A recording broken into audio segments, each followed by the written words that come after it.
누가 더디 깨닫는 자일까요? 오늘 여기에 나오는 느부갓네살이라고 하는 왕이 그 더디 깨닫는 자의 대표적 인물로 오늘 소개를 해드리려고 합니다. 느부갓네살이라고 하는 그 인물은 우리나라로 따지면 태종 이방원과 같이 아버지를 도와 나라를 세운 바로 그런 인물입니다. 신바벨로니아를 세우는데 그 아버지가 설립자라면 가장 큰 공을 세운 자가 느부갓네살, 바로 이 사람이에요. 이 사람은 전쟁을 아주 잘합니다. 탁월한 그러한 전사예요.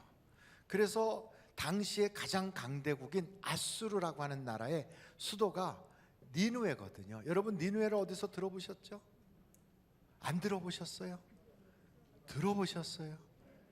요나라고 하는 인물이 어디에 가죠?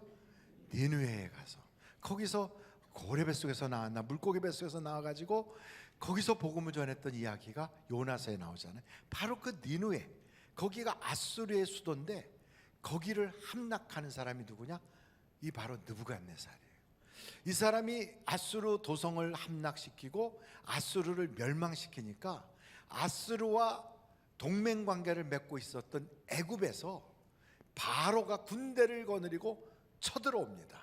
그래서 그 바로의 애굽 군대와 이렇게 신생국가인 바벨로니아의 군대가 서로 격전이 붙었는데 갈그미스라고 하는 지역에서 큰 대싸움이 일어났어요. 그런데 바로 그 싸움에서 이 느부갓네살 왕이 대승을 거두고 그 바로의 군대는 거의 전멸하다시피 하고 패퇴하여 돌아갑니다. 그 이후에 하여간 각 지역의 모든 나라를 통폐합하여 대제국 바벨로니아를 세우는데 다민족, 다인족, 다언어의 그런 나라의 제국을 만듭니다.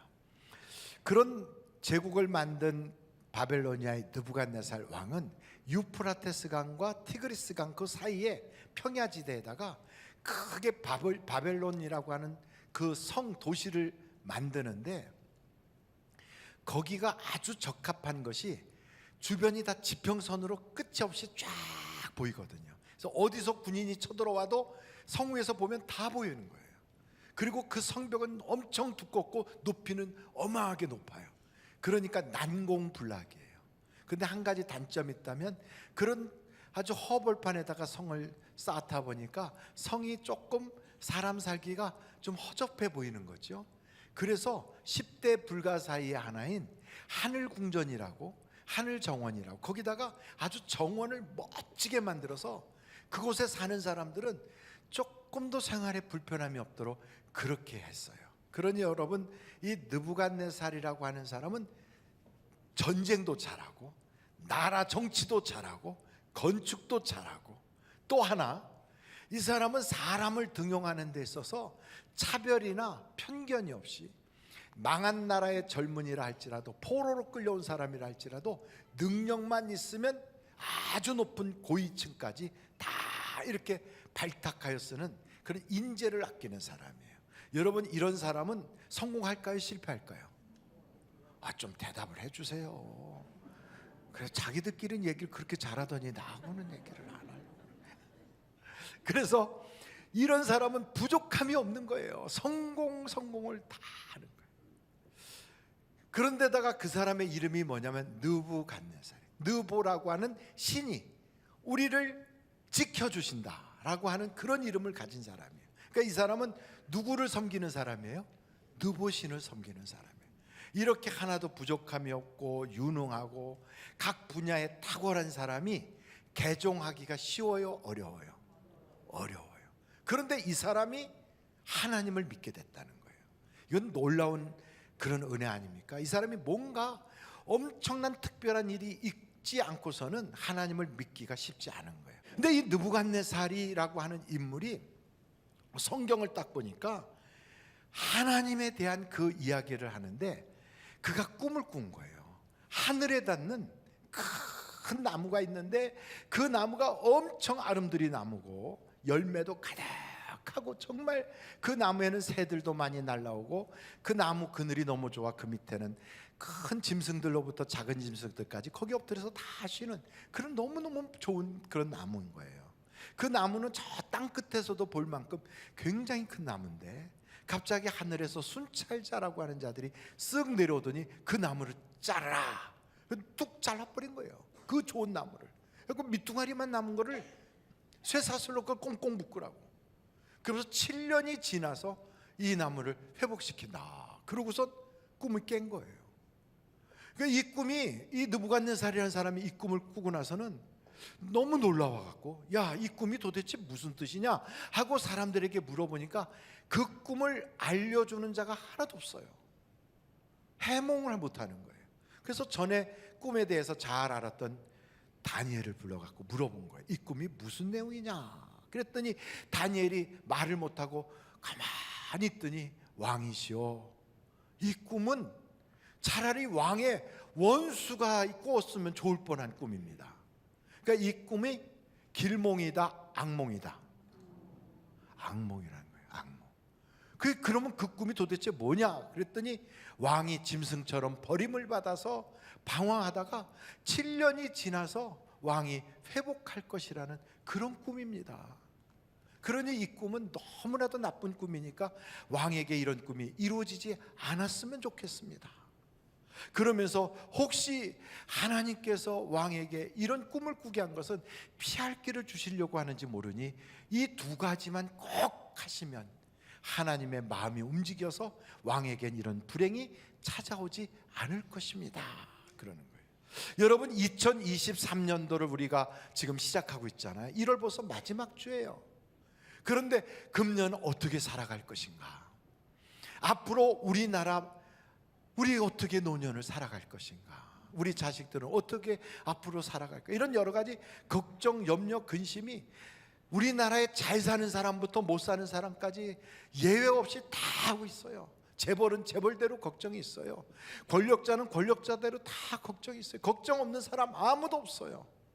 그런데 이런 걱정이 있는 우리에게, 미래에 대하여 어떻게 할까 하는 생각을 하는 우리에게 다니엘을 딱 만난다면 다니엘이 우리에게 이 두 가지를 하면 당신 염려 걱정 상관없어, 하나님이 지켜주실 거요, 이렇게 말할 거란 말이죠. 그래서 오늘 저는 이 말씀을 통해 여러분에게 그 두 가지를 설명드리려고 해요. 느부갓네살 왕에게 두 가지를 제안했는데 그 첫째가 뭐냐? 임금님이시여, 왕은 왕 스스로가 주인이 아니고 왕에게는 주인이 따로 있습니다. 그분이 하나님이십니다. 하나님을 주인 삼으시면 하나님이 지켜주실 것입니다. 저는 오늘 여러분에게 단호하게 말할 수 있습니다. 우리는 우리 스스로가 주인이 아니다. 우리의 주인은 따로 있다. 여러분의 주인은 누구십니까? 하나님이 나의 주인이세요. 그런데 왜 내 맘대로 삽니까? 그런데 왜 모든 결정을 자기 스스로 하십니까? 자기 혼자 결정하고 자기가 판단하고 자기가 모든 마음이 원하고 육체가 원하는 대로 왜 그렇게 살아가십니까?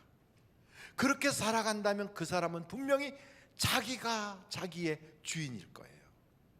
그런데 여러분, 마음이 원하고 육체가 원하는 대로 사는 사람은 하나님이 싫어하세요. 그런 사람을 하나님은 뭐라고 표현하냐면 진노의 자녀라고 말합니다. 자녀는 자녀인데 진노의 자녀래요. 우리 하나님께서는 우리에게 이걸 가르치십니다. 우리는 절대로 스스로 교만하면 안 되는 겁니다. 여러분, 오늘까지 살아온 건 하나님의 은혜였습니다. 그래서 우리는 앞으로도 하나님이 도와주셔야 돼요.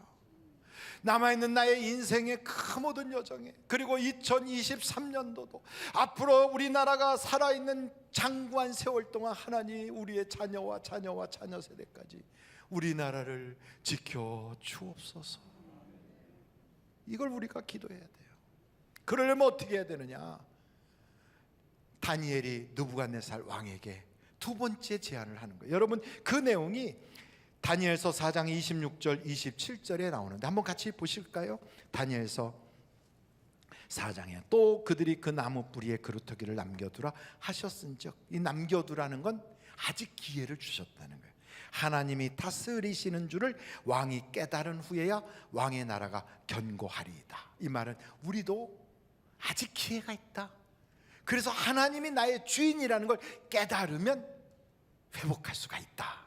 할렐루야. 27절을 보겠어요. 그런즉 왕이여 내가 아뢰는 것을 받으시고 공의를 행함으로 죄를 사하고 가난한 자를 긍휼히 여김으로 죄악을 사하소서. 그리하시면 왕의 편안함이 혹시 장구하리이다 하니라. 여기에 말씀해 보니까 첫째, 공의를 행하라. 둘째, 가난한 자들을 도와라. 그래서 왕의 나라에서 이 죄가 완전히 근절되도록 하라, 이 말이에요. 크게 말하면 죄와 상관없는 참된 회개를 하라, 이런 말이고, 또 좀 더 가까이 이야기하면 어려운 사람, 가난한 사람을 돌봐줄 수 있는 그러한 사랑이 있는 나라가 되게 하라. 한번 제가 여쭤볼게요. 여러분은 이 말씀처럼 하나님 앞에 참된 회개를 한 그때가 어느 때쯤 되십니까? 교회 다니면서 다 회개하잖아요. 하나님, 나는 죄인입니다. 하나님, 잘못했습니다. 이렇게 회개하는데 그런 정도의 회개가 아니라 정말 진실되게, 정말 나의 모든 마음을 다 털어서 하나님께 그렇게 회개한 때가 어느 때였습니까?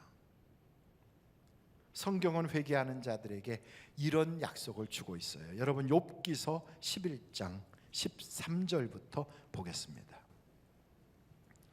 만일 내가 마음을 바로 정하고 주를 향하여 손을 들 때 내 손에 죄악이 있거든 멀리 버리라. 불의가 내 장막에 있지 못하게 하라. 그리하면 내가 반드시 흠없는 얼굴을 들게 되고 굳게 서서 두려움이 없으리니 곧 내 환난을 잊을 것이라. 내가 기억할지라도 물이 흘러감 같을 것이며 내 생명의 날이 뭐보다 밝다고요? 대낮보다 밝으리니 어둠이 있다 할지라도 아침과 같이 될 것이요. 아멘 아멘. 내가 희망이 있으므로 안전할 것이며 두루 살펴보고 평안히 쉬리라. 19절 다 같이 한번 읽어보실까요? 시작. 내가 누워도 두렵게 할 자가 없겠고 많은 사람이 내게 은혜를 구하리라. 진짜 회개하면 이런 일이 있다는 거예요. 여러분, 하나님은 우리에게 회개하라, 이 말은 너 죄인인 걸 네가 스스로 좀 알아라, 이 정도가 아니라 하나님과 우리가 회복되기를 원하셔서 그래요. 하나님과 우리 관계가 회복돼서 우리와 하나님 사이에 시온의 대로가 쫙 열려지기를 우리 하나님은 원하시는 거예요. 여러분, 예수 믿는 사람, 하나님과의 관계가 있는 사람은 하나님과의 관계가 깨지거나 하나님과의 관계가 껄쩍지근하거나 하나님과의 관계가 뭔가 쌓인 것 같으면 되는 일이 없어요. 되는 일이 없어요. 그래서 하나님은 회개하라 하는 게 우리를 자꾸만 뒤집어 놓으려는 게 아니라 하나님과의 관계를 회복시켜서 우리 복받게 하려는 하나님의 사랑이에요. 오늘 저는 여러분들에게 말씀드려요. 하나님이 우리의 마음과 싹 깊이 통할 수 있는 참된 회개가 회복되기를 간절히 바랍니다. 그 제자들이 언제 이들이 회개를 했는가?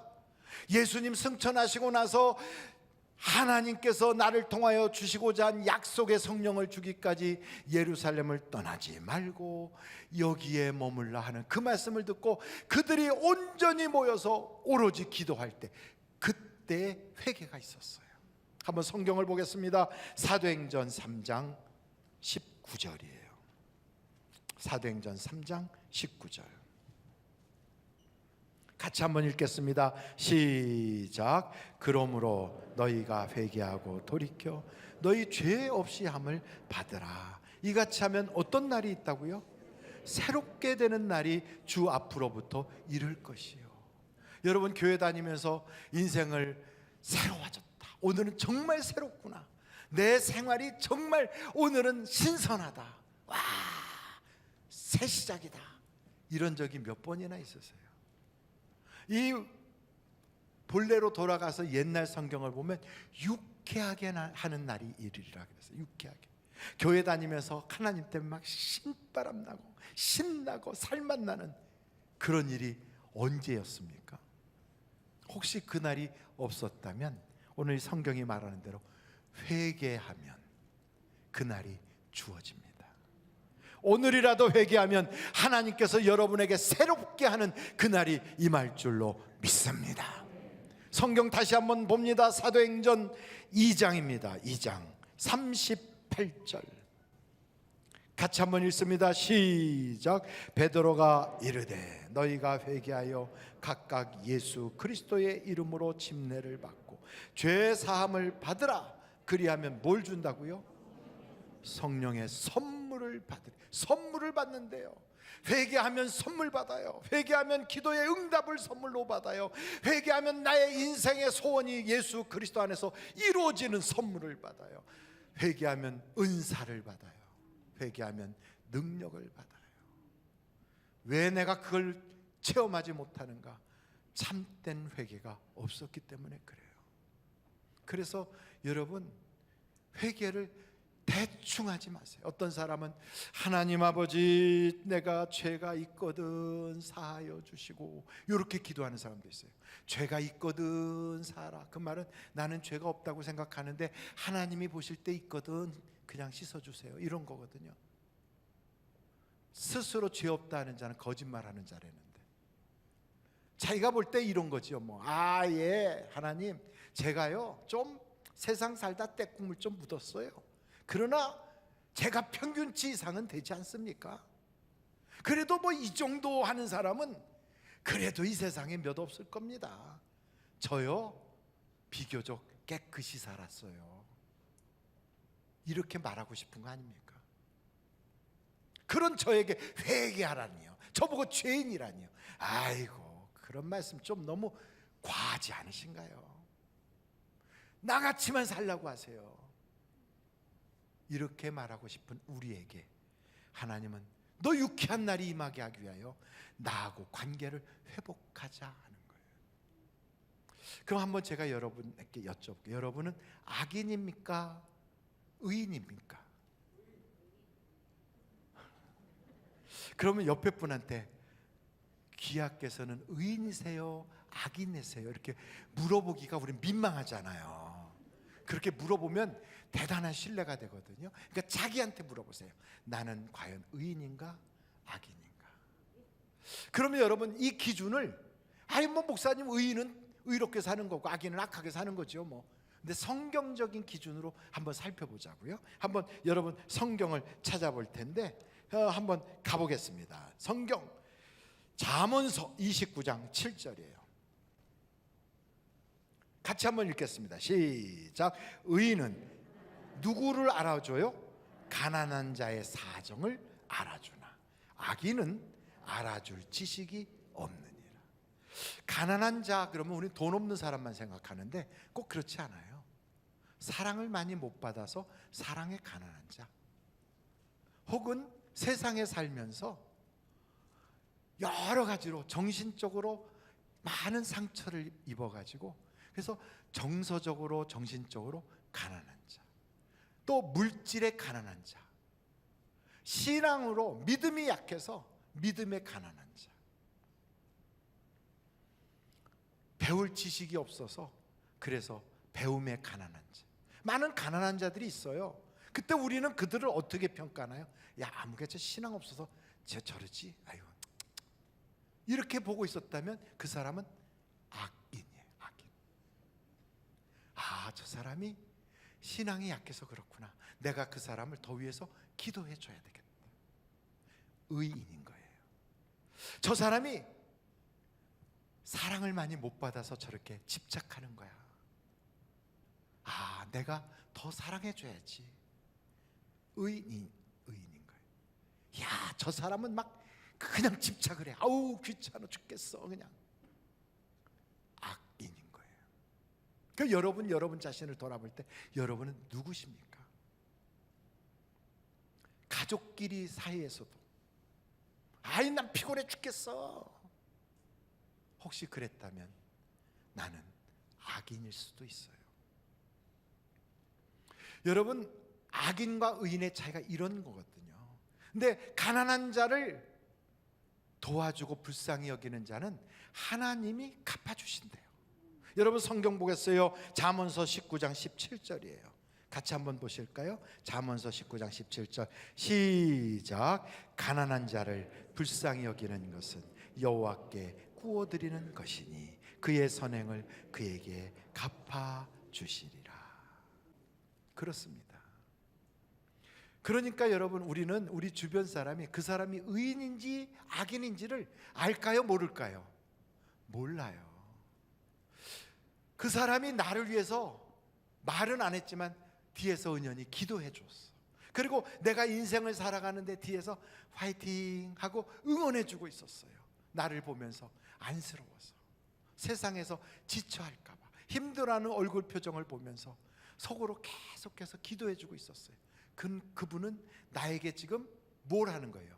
선을 베풀고 있는 거예요. 근데 내가 알아요, 몰라요? 몰라요. 근데 그런 그 사람에게 내가 어느 날 좀 서운했다고 내가 그에게 악다구리를 한다면 그의 선을 나는 악으로 갚는 거예요. 그의 선을. 최소한 우리는 여기서 기도하고 여기서 은혜 받고 여기서 말씀 듣고 찬송하잖아요. 그런 우리들은 은혜 받으라고 저 지금 지하에서는요 중보기도 하고 있어요. 여러분 은혜 받으라고. 그분들의 얼굴을 아십니까? 몰라요. 그러나 그분들은 우리에게 선을 베풀고 있는 거예요. 그런데 우리가 그분들을 잘 모르니까 지나가다가 이렇게 툭 부딪혔어. 위아래를 훑어보서. 그리고 때로는 좀 보고 다녀요. 혹시나 그분이 차를 빼는데 잘못해갖고 내 차 옆을 살짝 이렇게 스치듯이 지나가서 바늘길 같은 게 살짝 났어. 가서 막 현미경으로 쳐다봐. 이렇게 그 씩씩거리고 막 개거품을 물면서 그 사람 발로 그 사람 차를 막 발길을 걷어차마. 그런 사람을 성경은 뭐라고 말하느냐? 선으로 악을 갚은 게 아니라 그의 선을 내 악으로 갚으면 우리 집안의 악이 떠나질 않는다. 무섭잖아요. 야, 내가 이런 걸 몰랐구나. 한번 성경 보실까요? 잠언서 17장 13절이에요. 다 같이 한번 읽겠습니다. 시작. 누구든지 악으로 선을 갚으면 악이 그 집을 떠나지 아니하리라. 그러므로 우리는 어떻게 살아야 되겠어요? 그분이 나에게 어떤 분인지 모르니까 우리는 무조건 선을 베풀어야 돼. 무조건. 그래서 우리는 이웃에 대하여 무조건 축복하고 만날 때마다 기뻐하고, 그리고 그런 분들을 내 옆에 주신 하나님께 감사하면서. 그게 우리의 삶의 태도 아니겠어요? 만약에 그러지 못했다면 아버지, 내가 지금까지 알지 못해서 죄를 졌어요. 우리 집안에서 악이 떠나가게 하시고 나의 삶의 태도가 달라지게 하시고 하나님을 경험하게 하여 주시옵소서. 그런데 오늘 저는 이 말씀을 보면서 느부갓네살이라고 하는 이 사람은 7년 동안 버림받은 거예요. 내가 이 나라를 다스리고 내가 이걸 세운 거야 하는 순간 하늘에서부터 너의 모든 왕위가 너에게서 떠나갔다. 갑자기 하나님이 그걸 몰수해 버렸어요. 짐승같이 변해. 손톱 발톱이 독수리 발톱같이 바뀌고 막 새 깃털같이 달라지고, 말을 하면 사람이 미친 사람이 되고, 공황장애가 나왔는지 뭐가 됐는지 하여간 완전히 대화불능이에요. 사람들이 그를 버렸어요. 그는 어디도 갈 수 없어. 짐승처럼 풀을 뜯어먹어. 그러다가 7년이 지났을 때 드디어 깨달은 거예요. 그 고난 속에서 내 인생은 내가 주인이 아니구나. 내 인생의 주인은 하나님이 나의 주인이시구나. 그걸 깨닫는 순간 하늘에서부터 총기가 다시 오고 지혜가 다시 오고 그에게 기회가 다시 생기는 거예요. 여러분, 하나님을 회복하는 순간 여러분의 인생에는 회복의 은혜가 있는 걸 믿으시기 바랍니다. 그래서 이 느부갓네살이 그러는 거예요. 내가 하나님을 경험했다. 내가 그 하나님을 만났다. 그러면서 그는 간증을 하는 거예요. 느보를 섬겼던 그가 하나님을 섬기는 자로 완전히 변화받은 거예요. 사랑하는 성도 여러분, 여러분의 입에는 언제 그런 간증이 있으셨습니까? 최소한 내 자녀들에게 내가 왜 하나님을 믿는지 아냐? 최소한 내 주변 사람들에게 내가 교회 다니는 이유가 뭔지 아니? 내가 요즘 하나님을 만났는데 말이야, 그 하나님은 나에게 이런 분이시더라라고 간증할 수 있는 내용은 있던가요? 만약에 그런 간증이 없다면 하나님, 내 영을 회복시켜 주셔서 하나님과의 관계가 알콩달콩해지도록 주여 도와주시고, 하나님과의 관계가 회복이 되어서 나와 하나님이 하나같이 행복한 인생을 살아가게 하여 주시옵소서. 예배의 종교의식으로 끝내지 말고요, 기도하면서 돌이키면서 회복하면서 하나님을 나의 하나님으로 고백하면서 여러분의 인생에 할 이야기가 많아지는 축복의 사람이 되시기를 주님의 이름으로 축원합니다. 기도하시겠습니다.